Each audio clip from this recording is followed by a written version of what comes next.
Hey, it's Drybear. The devs are still working on Season 3, but we have more of the official dev responses to cover, so we're gonna keep going until we've stuck a fork in it. Starting with this juicy line here, there was a question just around what's coming. People are getting anxious, people are getting antsy. They wanna know what's the next update, and they're kind of running out of things to clear as well. So they're just kind of, hey, hurry up, feed me, mama, I'm hungies. And so they responded with, for Season 3, we are preparing a variety of content updates alongside Axion Plains or Axion Field, however you want to call it. I guess it's the translation thing, following a roadmap. So with Season 3, they plan to release a full roadmap, hopefully for the rest of the year, that will deliver monthly updates for the season, and they're trying to increase the number of updates as well. So they talked about this, I believe, a month ago. They were saying that, yeah, we want to make sure that there's, like, you know, not only is there season update and mid-season, but there's like episode 1 and 2 and 3 and whatever. So they want to kind of keep up with that. And I think what a lot of people are craving right now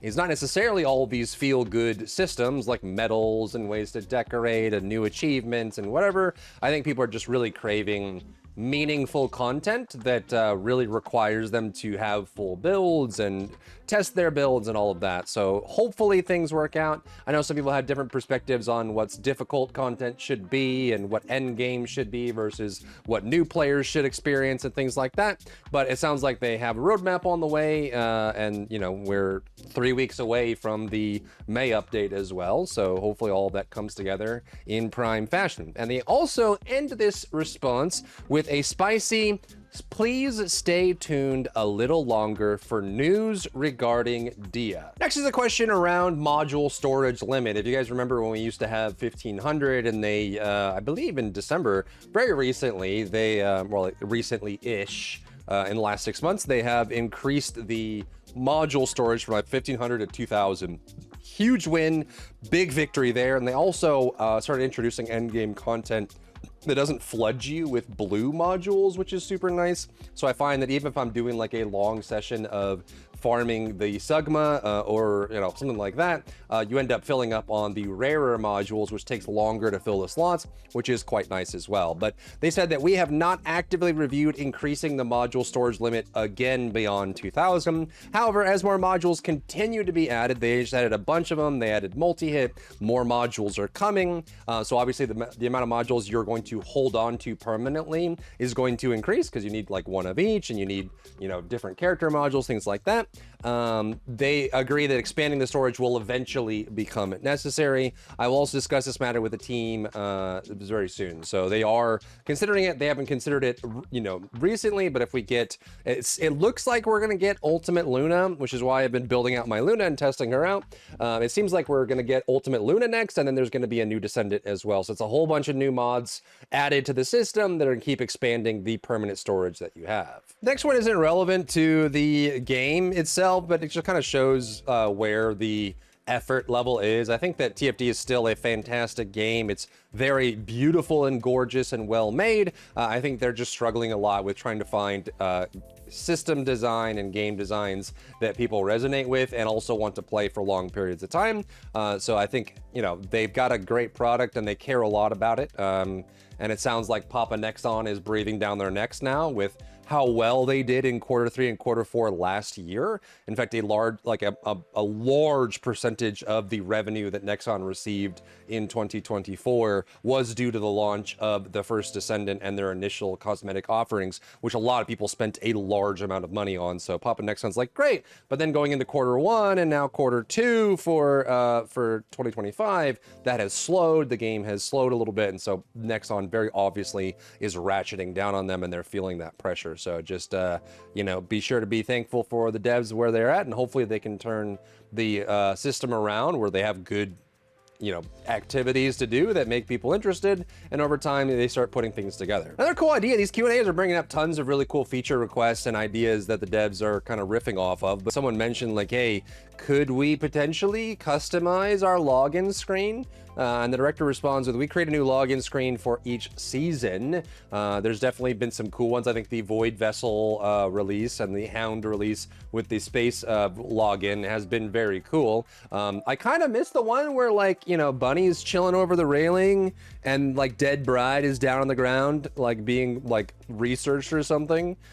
in the distance in a warehouse somewhere. That was pretty cool, but it would be cool to have different options for login. Potentially even, you know, I think a lot of people like the character sitting and hanging out in front of the screen. Like having that as an option would be pretty cool too as well. But also I think, you know, they've been talking about player housing and areas where you can just hang out with your achievements and stuff like that. I think that would be really cool as well. And maybe that's where they're planning to put those kind of things. And as the antsiness ramps up and the anxiety of like what's next, they're asking about like, hey, can we get more details on what's going forward? And the producer responded with, we are finalizing details of season 2 end date, season 3 start date, the new roadmap they're working on, and once they have it all settled, and season related operations, once they have that all settled, they'll provide a detailed announcement around that and what's coming up, which hopefully is in the next week or two, considering how close we are to the May update. Another excellent question was brought up during this session as well, which is, as we add more Descendants and more activities and more modules,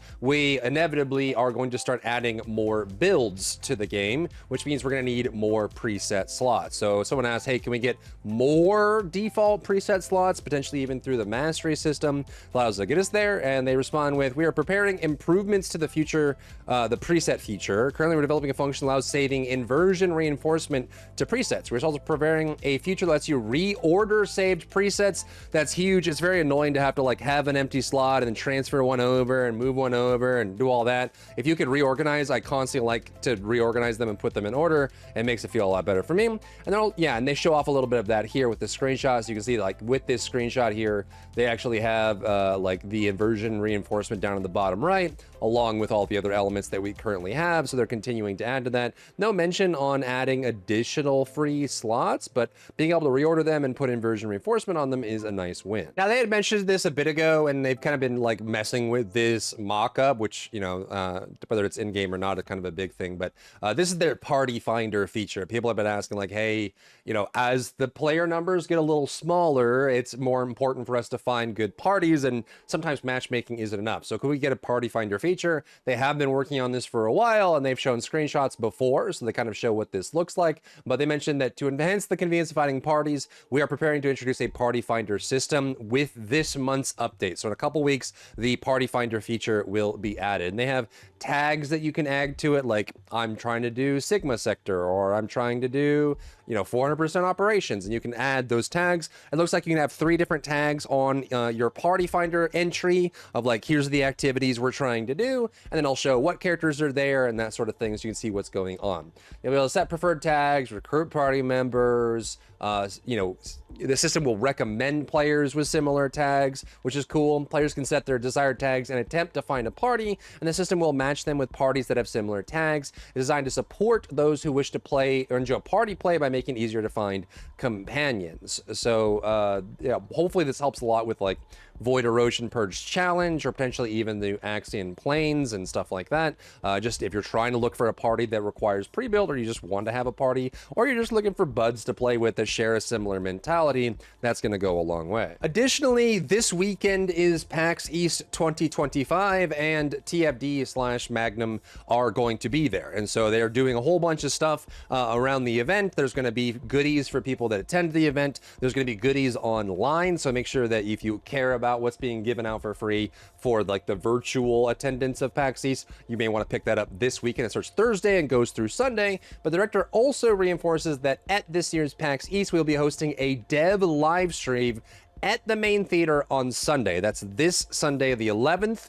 There will be a live stream, a dev live stream for the First Descendant. Although we will not have a separate booth, there will be live cosplay appearances of Bunny and Serena at the event. We look forward to your support and interest. There was also this post of the cosplayers that were working on it. They actually did a full resin 3D print for Bunny's armor. So you can see her helmet being made here. They're painting it and kind of styling it and stuff like that. And I imagine they're going to do the same thing for the Serena cosplay. So if you are going to PAX East, you'll find a Serena and a Bunny, like a default non-ultimate Bunny, walking around and hanging out. And I think they'll be giving out stuff as well. So it's kind of cool to see that they are still putting in the effort and time, commissioning these things for the event, and also just showing off what TFD has to offer, on top of the fact that they're going to be doing the dev live stream stream on Sunday too. But just to keep the video short, I'll leave it there and we'll continue on the morrow as we kind of get caught up on this. And then of course, when we get to the weekend and they have their dev live stream and everything, we'll be sure to keep up with that. And hopefully we get a roadmap on Sunday, perhaps, that kind of just shows what they're working on. But let me know what you think about the dev responses in today's video and where you're at with TFD and everything in between in the comments down below. If you found value in today's video, leave a like down below, leave a comment for the algorithm to help this video get seen by more people, and don't forget to check out my other channels for other content and other stuff and other things.